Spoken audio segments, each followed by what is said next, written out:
Komandan Abel memasuki lapangan Abel.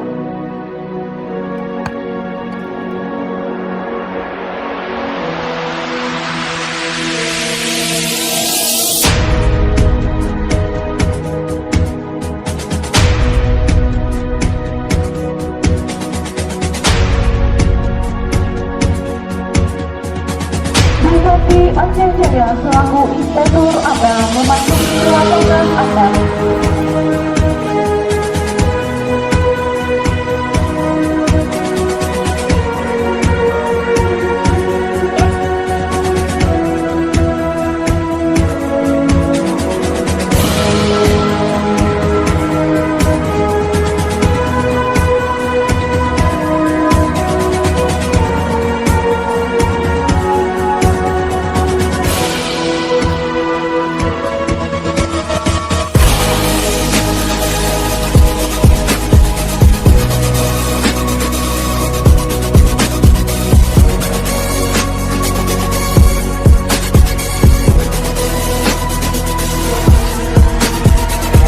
Polri menyelenggarakan Operasi Lilin 2020 yang akan dilaksanakan selama 15 hari, mulai dari tanggal 21 Desember 2020 sampai dengan tanggal 4 Januari 2021.